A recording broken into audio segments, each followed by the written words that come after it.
اس وقت یہ ڈسکشن عام چلتی تھی، ہر بندہ سوچتا تھا بلیک ہول کیا ہے، بلیک ہول کیا ہے۔ اب یہ بلیک ہول کیا ہے، اس کی ریسرچ یہ ہے کہ کچھ ایسے ستارے ہیں، سائنسدان ان کو مرنے والے ستارے کہتے ہیں، ڈائنگ سٹار۔ ان کا رنگ کالا ہے۔ وہ کیوں؟ جو چیز ان کے پاس جاتی ہے ان کی طاقت، کشش اتنی ہے، کشش ثقل، گریویٹیشنل فورس، کہ وہ ہر چیز کو اپنے اندر سمو لیتا ہے، کھینچ لیتا ہے، ہضم کر جاتا ہے۔ اتنی طاقت ہے کہ لائٹ اس کے اوپر پھینکی جاتی ہے تو وہ لائٹ کو بھی واپس نہیں بھیجتا، لائٹ فوٹون کو بھی ہضم کر جاتا ہے۔ اس لیے اس کا نام بلیک ہول رکھا گیا۔ اس کی کشش ثقل کا اندازہ لگائیے ذرا، سائنس اسٹوڈنٹ متوجہ ہو کہ زمین کی اپنی گریویٹیشنل فورس ہے 32.2 جو بھی ہے۔ اگر زمین کو کوئی بندہ کمپریس کرے اور اتنا کمپریس کرتا چلا جائے کہ پوری زمین ایک انڈے کے برابر باقی رہ جائے، جتنی گریویٹیشنل فورس اس کی ہوگی، بلیک ہول کی فورس اس سے بھی زیادہ ہوگی۔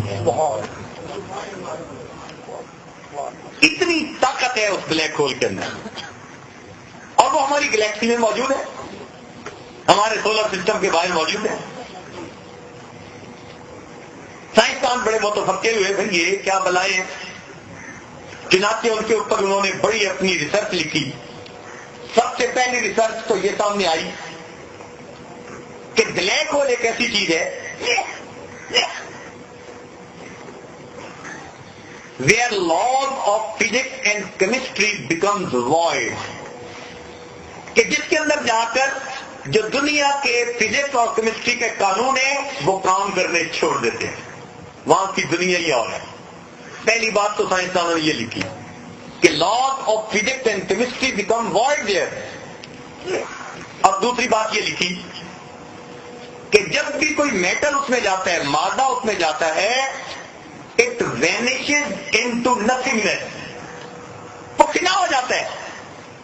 ہم نے سائنس کی کتابوں میں پہلی مرتبہ فنا کا لفظ دیکھا، ہم نے کہا ساری عمر تو ہمیں پڑھاتے رہے law of conservation of mass, matter can neither be created nor be destroyed, it can only change its state. اور اب آ کے کہتے ہیں نہیں جی اس میں جو چیز چلی جائے it can vanish into nothingness, جو چیز اس میں جائے گی فنا ہو جائے گی۔ بھائی انہوں نے فنا کو کیسے مان لیا، مگر مجبور ہیں لکھنے پر۔ اب ہمیں اور تجسس ہوا، شوق ہوا کہ بھائی پڑھیں، ہم نے خاصا لٹریچر اس کے اوپر پڑھا۔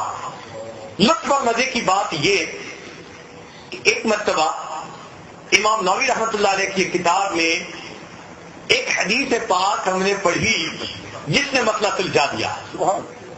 مسئلہ یہ تھا کہ ایک صحابی نے نبی علیہ السلام سے پوچھا، اے اللہ کے نبی، اگر سورج، چاند اور ستارے اللہ تعالی کا حکم ماننا چھوڑ دیں تو کیا ہوگا؟ کتنا خوبصورت سوال ہے۔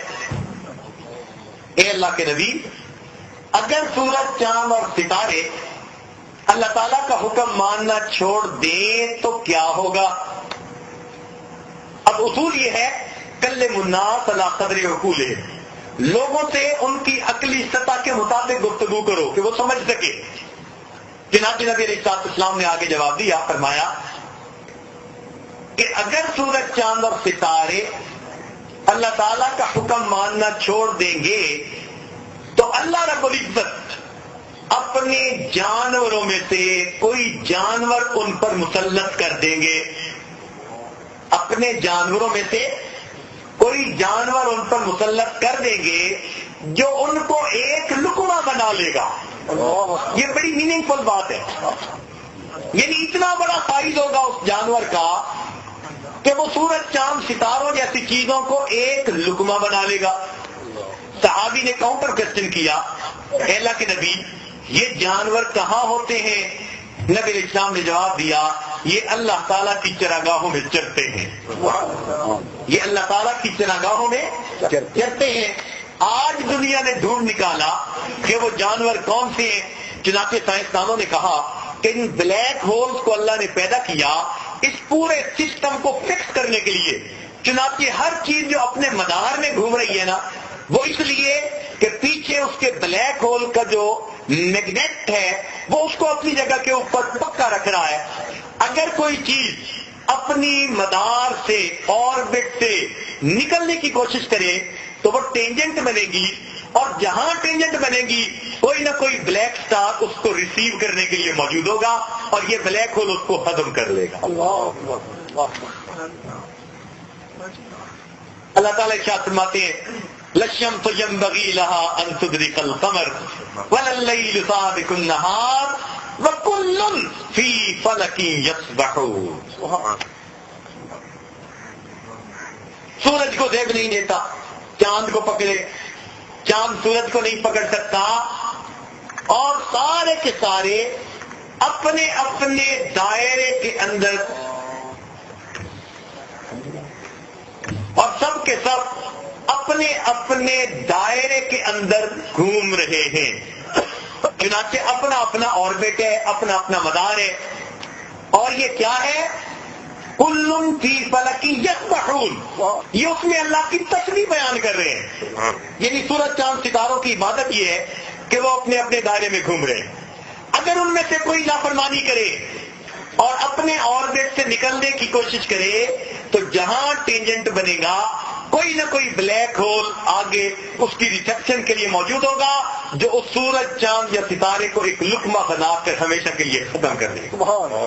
1400 سال پہلے ایک بات بتائی گئی، اس وقت تو لوگ نہیں سمجھ سکتے تھے کہ بلیک ہول کیا ہے اور یہ یونیورس کیا ہے، لیکن آج چونکہ انسان کو اللہ نے سائنسی علم عطا کیا اور وہ سمجھتا ہے ہر چیز کی مائکرو میکرو ڈیٹیلز کو، تو اب پتہ چل گیا کہ اللہ رب العزت نے اس کائنات کو کس طرح سے ایک نظام کے تحت جکڑا ہوا ہے، ہر چیز اپنا اپنا فریضہ ادا کرتی پھر رہی ہے۔